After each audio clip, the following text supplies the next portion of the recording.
James Walkinshaw. He is a Democrat from Northern Virginia.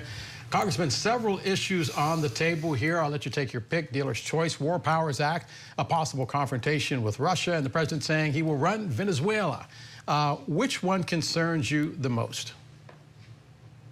Well, I think the president saying he's going to run Venezuela concerns me the most. Look, the American people are struggling right now with skyrocketing cost of living, groceries, healthcare, utility bills. They want a president obsessed with addressing that issue, bringing down costs.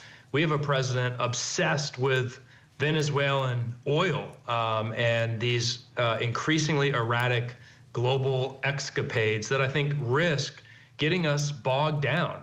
And what you didn't say is President Trump, in addition to saying he wants to run Venezuela, didn't rule out, in fact, explicitly ruled in the possibility of American boots on the ground in Venezuela to oversee this transition as the administration has described it. I think that's the last thing the American people want or need right now. Congressman, I knew your predecessor, Jerry Connolly, quite well. We go back decades, in fact. He remembers very well the film Wag the Dog, an American president involved in a sex scandal, who starts a war with a third world country to cover up the scandal. We're not talking about the Epstein files. We're not talking about the fact that millions of Americans woke up to discover their insurance premiums under the ACA went through the roof.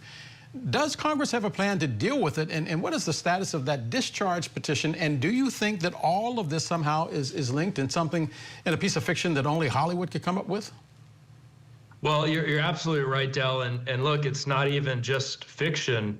You know, President Trump is not the first second-term president in history who was struggling domestically, facing scandal, who engaged in foreign wars and increased military engagement and aggression. You know, Richard Nixon bombed Cambodia at the height of Watergate when he was struggling at home, and maybe Donald Trump is in a similar situation with some of the scandals he's dealing with. With respect to the Affordable Care Act tax credits, we will vote in the House this week, potentially tomorrow, on the 3-year extension, thanks to the discharge petition that Democrats have been pushing for months now, a 3-year clean extension of the Affordable Care Act tax credits that will prevent a lot of those premiums from skyrocketing for millions of Americans. The Senate should take that bill up and pass it as well. My view is pass a clean extension, and we can continue to have a debate and discussion and dialogue and maybe wait for Republicans in their 16th year of trying to come up with an alternative to the Affordable Care Act. But right now we got a crisis. We need to extend the tax credits to prevent premiums from skyrocketing, and we should do it this week.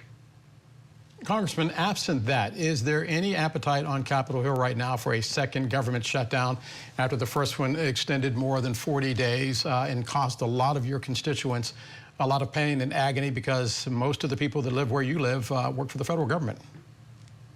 I don't think there's appetite for another shutdown, and I don't think you'll see another shutdown. We're going to vote on a package of 3 appropriations bills in the House this week, assuming those move forward and are passed by the Senate and signed by the president. We'll have 6 remaining to go. A couple of them are going to be particularly tricky, but I think the government will be funded by January 30th with some combination of those appropriations bills and perhaps, I hope not, but perhaps a limited continuing resolution as well. But I don't think you'll see another shutdown. Congressman, I'm struck by something the president said yesterday when he met with Republicans at the Kennedy Center, which I believe is still the Kennedy Center officially. He said that if Democrats retake the House, they will impeach him. Will you, and why? Well, look, I've said all year, I think President Trump has committed impeachable offenses in this term. He's violated the law. He's violated the Constitution. You mentioned the War Powers Act. I think the strike on Venezuela, flat out violation of the Constitution, and the War Powers Act. It's the most corrupt administration in modern American history. I think American people, though, want us focused on what impacts them most directly, and that's the cost of living that they're facing. Rising costs, rising healthcare costs, rising grocery costs. So I think we as Democrats, if the voters give us the opportunity to control the House and/or the Senate, we've got to be focused on that. And with respect to impeachment, look, unless Republicans come to their senses, and you need 2/3 vote in the Senate to convict president, even after the egregious crime of January 6th that President Trump spurred on, could not get enough Republicans to set aside their loyalty to Donald Trump. Unless that changes, impeachment won't get us where we want to be. We got to beat Donald Trump and Republicans at the ballot box. I think we're going to do that in November of 2026 this year. But that being said, we're a nation of laws. In Fairfax County, where you live, if Fairfax County police pull you over for speeding, you get a ticket and you pay a fine. If you decide you want to do something worse, you go to jail. What does this say about our country if all of these things that you maintain the president did goes without any type of enforcement or any type of penalty? Well, President Trump is a convicted felon. 34 counts, I think he was convicted on, fraud and other convictions. He's the only president to be impeached twice. So I think history will record his crimes.